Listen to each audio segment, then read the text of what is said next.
What is up YouTube, it's B4Flex. In this video I'm going to be responding to this comment. It reads, I can bench 205 at 145 body weight and rep out one arm push-ups, but my punching power is just above average. What exercises would allow me to punch harder? Alright, so first things first, I'm going to just start off with saying punching power can be improved. So in case anyone's just going to drop a comment, say, oh, this is just genetic. No, it's not. I mean, of course, your genetic ceiling is just your genetic ceiling, but you can, improve on your power within reason, of course. So like with stamina, right? I've got terrible stamina. When I started boxing, I had even worse stamina, and I still don't have the best stamina, but I've improved my stamina drastically through training. It could be improved even if I wasn't gifted in it, if that makes any sense. Same thing goes for jumping. People who can't jump really high, right? There's some people who are naturally gifted with bounce, and there's some people who aren't. However, you can obviously improve within reason and also within your genetic limit, right? So reach your full genetic potential. So there's that. I just wanted to make clear.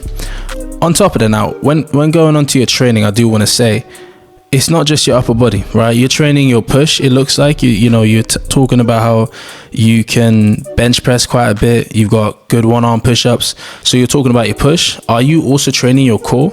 Are you training rotation, right? Are you training your legs as well? Understand, it's not just your upper body. So focus on those movements as well. Now for the rest of the video, I'm going to assume that you are focusing on those movements, but I just want to make that clear, that you should train them in case you're not doing that. But I'm going to assume that you are, right? Because hopefully you are. I also want to say this, strength is only part of the equation, okay? Now I'm going to be addressing a powerful muscle, not necessarily a powerful punch. And for a powerful muscle, strength is only part of the equation. Speed is most definitely crucial for power. Speed and strength equals power, or force times velocity, right? So if you want to generate a lot of power, of course, mass also will lead to power, but that's more so momentum, manifested power. So momentum, that's what his weight classes, right? Mass times velocity will also equals power. Power because, heavyweights hit harder than lightweights, middleweights hit harder than lightweights, heavyweights hit harder than middleweights, you know what I'm saying, right? So mass most definitely will add to the momentum, which will then manifest as power, but pure generative power is force times velocity. So don't just train strength, train speed too. All right, so power movements, plyometrics, and explosive exercises, explosive push-ups, for example, medicine ball slams, medicine ball throws, squat jumps, sprints, anything that is explosive, right? You can even do bench press still, but just drop the weight and do the reps extremely fast, right? Anything that is explosive, not just explosive, as I said, not just upper body push movements, but explosive pull movements, right? A punch is just as much of a push as it is a pull as well. Maybe not just as much, but it is still, you still pull a lot as well in a punch, right? So train that, as I said, your core, your legs, all of that, right? So train explosively. A strong muscle is not a powerful muscle. It has part of the equation. A strong and fast muscle, now that is a powerful muscle. I mean deeper. If someone has a very heavy squat, like they're really strong, or they have a very heavy deadlift, you don't expect them to just be able to jump high. Because you're like, you don't have a bunch of power, you just got a bunch of strength. The same thing comes to your upper body. You might have a bunch of strength, doesn't mean you have a bunch of power. But alongside that, I'm going to say this. A powerful muscle does not necessarily equal a powerful punch. A powerful punch must be worked on and honed in. A powerful muscle will obviously lead to more power in a punch than a not powerful muscle. But what's most important is technique, right? It's crucial that you have proper weight transfer, proper rotation, and proper shoulder snap. And the number one way to improve on these things is through hitting the bag and shadow boxing, right?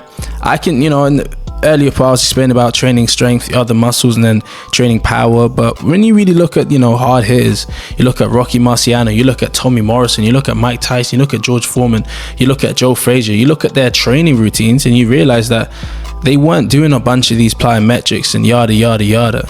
But they were all doing bag work. They were all shadow boxing. And in particular, the bag work, I do want to really focus on, right? Because that's something that, they were doing.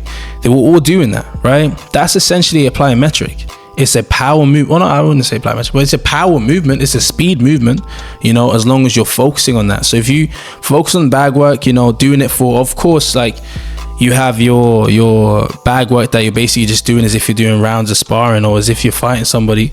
That you have those rounds of bag work. You have conditioning bag work, but also have bag work where you're honing in your punches, where you're literally practicing. So you focus on just your jab, focusing on whipping your jab rather than pushing your jab. Same with your cross, same with your left hook, same with your right hook, same with your uppercuts. Focusing on snapping your shoulders as you punch, snapping your punch rather than pushing your punches. Right, a lot of really strong people just push their punches.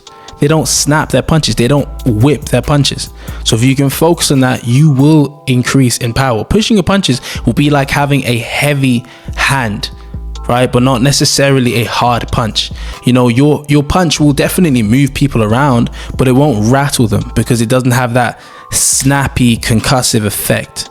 So hone that in. When you're shadowboxing, focus on getting in that snap. Right? And when you're hitting the bag, focus on getting in that snap. Somebody who jumps real high doesn't necessarily have the ability to kick really hard. They need to train that, right? You need to know when to fire what muscles at what time, right? It needs to become second nature.